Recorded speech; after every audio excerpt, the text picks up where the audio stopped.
Hi, everyone. Welcome to the Books of Enoch. We started yesterday and we kind of got, we got started, I guess. Um, I don't know that we got real far, but we will maybe make some progress today. We got to chapter 10, which in the grand scheme of things is a few pages. Anyway, um, so we will pick up where we left off yesterday on page 34. So, chapter 10. Then said the Most High, the great and holy one, Uriel, go to the son of Lamech. Already I'm messing up names. Say to him, go to Noah and tell him in my name, hide yourself, and reveal to him the end that is approaching. The whole earth will be destroyed, and a flood is about to come on the whole earth and will destroy everything on it. And now instruct him as to what he must do to escape, that his offspring may be preserved for all the generations of the world. And again, the Lord said to Raphael, blind as Azel's, I have to look on my thing, Azazel, blind, I can't talk, blind, Azazel, hand and not blind. Oh my, should I start over? I just need to and start over. Okay, no. Noah, there's going to be a flood. Okay. Lord says to Raphael, bind Azazel hand and foot and cast him into the darkness and split open the desert, which is in Dudale, and cast him in. And fill the hole by covering him with rough and jagged rocks, and cover him with darkness, and let him live there forever, and cover his face, that he may not see the light. And on the day of the great judgment, he shall be hurled into the fire. And heal the earth, which the angels have ruined, and proclaim the healing of the earth.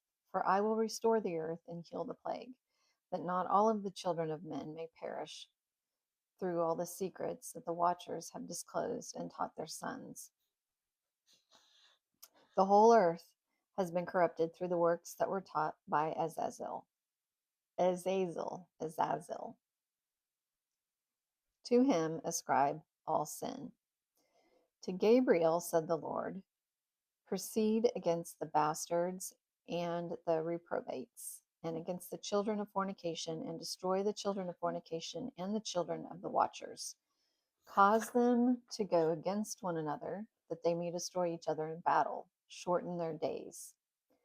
No request that the watchers, their fathers, make of you shall be granted them on their behalf, for they hope to live an eternal life, and that each one of them will live 500 years. And the Lord said to Michael, go bind Simjaza and his team, who have associated with women and have defiled themselves in all their uncleanness. When their sons have slain one another, and they have seen the destruction of their beloved ones, bind them fast for 70 generations under the hills of the earth, until the day of the consummation of their judgment, and until the eternal judgment is accomplished. So, authors note 70 generations of 500 years is 3,500 years. In those days, they shall be led off to the abyss of fire, into the torment and the prison in which they shall be confined forever. Then Simjaza shall be burnt up with the condemned, and they will be destroyed, having been bound together with them to the end of all generations. Destroy all the spirits of lust and the children of the watchers, because they have wronged mankind. Destroy all wrong from the face of the earth, and let every evil work come to an end, and let the earth be planted with righteousness. The plan of righteousness and truth appear, and it shall prove a blessing. The works of righteousness and truth shall be planted in truth and joy forevermore. And then shall all the righteous survive, and shall live until they beget thousands of children, and all the days of their youth and their old age shall they complete in peace. And these kind of line up with scriptures in Genesis. Moving on. And then shall the whole earth be untilled in righteousness, and shall be planted with trees and be full of blessing. And all desirable trees shall be planted on it, and they shall plant vines on it. And the vine which they plant shall yield fruit in abundance. And as for all the seed which is sown, each measurement of it shall bear 1,000, and each measurement of olives shall yield 10 presses of oil. You shall cleanse the earth from all oppression, and from all unrighteousness, and from all sin, and from all godlessness, and all the uncleanness that is brought on the earth, you shall destroy from off the earth. All the children of men shall become righteous, and all nations shall offer adoration and shall praise me. And all shall worship me, and the earth shall be cleansed from all defilement, and from all sin, and from all punishment, and from all torment. And I will never again send another flood from this generation to all generations and forever. Chapter 11. And in those days I will open the storehouse of blessings in heaven, and rain down blessings on the earth, and over the work and labor of the children of men. Truth and peace shall be united throughout all the days of the world and throughout all generations of men. Chapter 12. Then Enoch disappeared, and no one of the children of men knew where he was hidden, and where he abode, and what had become of him. And his activities were with the holy ones and the watchers. And I, Enoch, was blessing the Lord of majesty and the King of the ages. And lo, the watchers called me, Enoch the scribe, and said to me, Enoch, you scribe of righteousness, go tell the watchers of heaven who have left the high heaven, the holy eternal place, and have defiled themselves with women, and have done as the children of earth do, and have taken themselves wives. You have done great destruction on the earth, and you shall have no peace nor forgiveness of sins.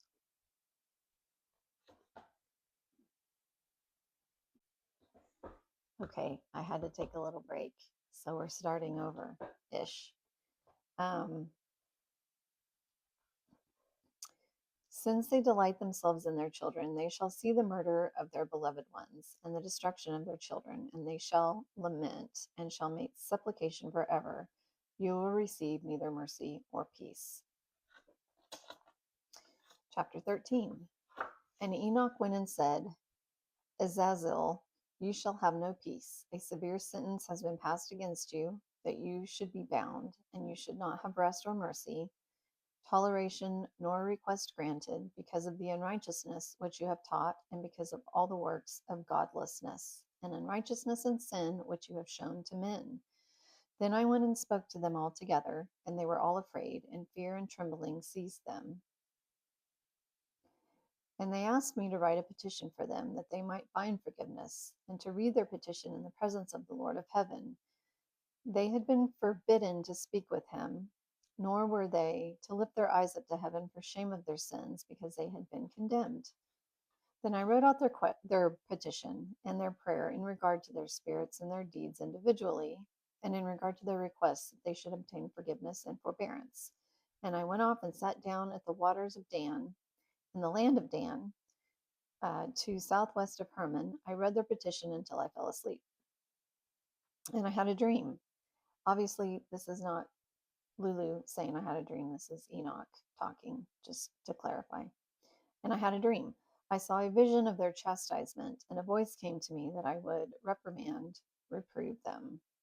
And when I awoke, I came to them, and they were all sitting gathered together, weeping in Abishil. No idea. Which is between Lebanon and Sinisar, with their faces covered. And I recounted to them all the visions which I had seen when I was asleep. And I began to speak words of righteousness and to reprimand the heavenly watchers.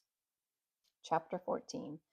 This is the book of the words of righteousness and of the reprimand of the eternal watchers, in accordance with the command of the Holy Great One in that vision I saw in my sleep.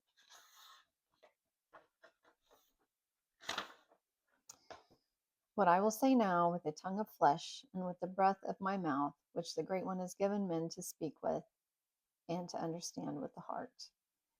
As he has created and given man the power of understanding the word of wisdom, so he created me also and given me the power of reprimanding the watchers, the children of heaven.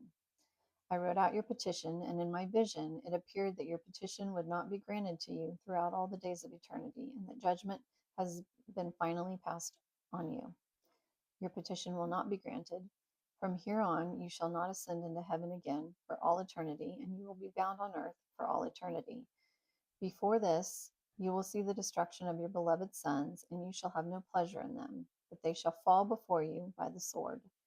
Your petition shall not be granted on their behalf or on yours, even though you weep and pray and speak all the words contained in my writings.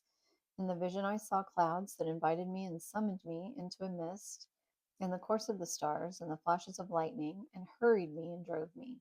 And the winds in the vision caused me to fly and lifted me up and bore me into heaven.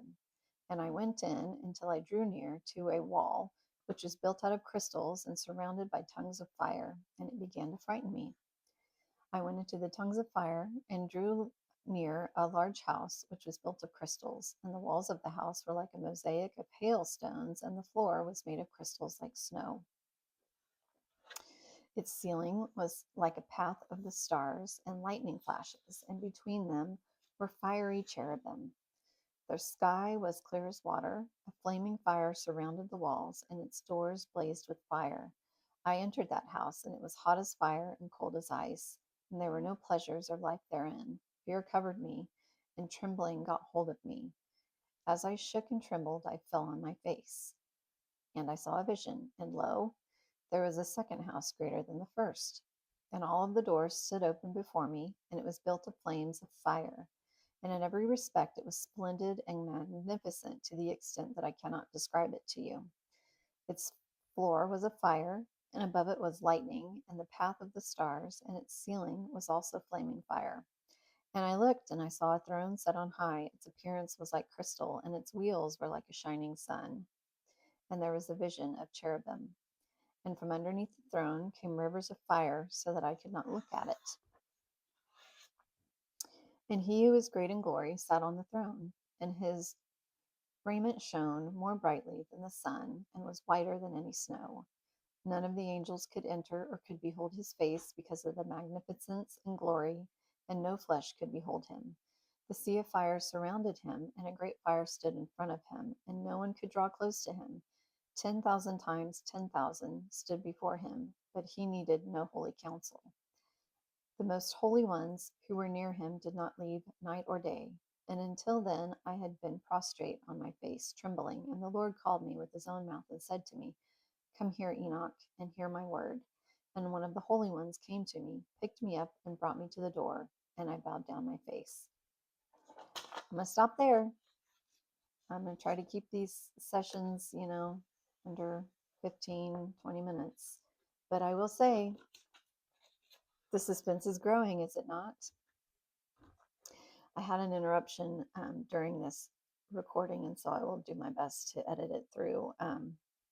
But I'm not a patient woman, nor am I technically blessed. So it'll be obvious where the pause was, but we will just truck on through, and it'll be fine. And so next time when we meet, we'll see what God said to Enoch. That's what we will do. Bye.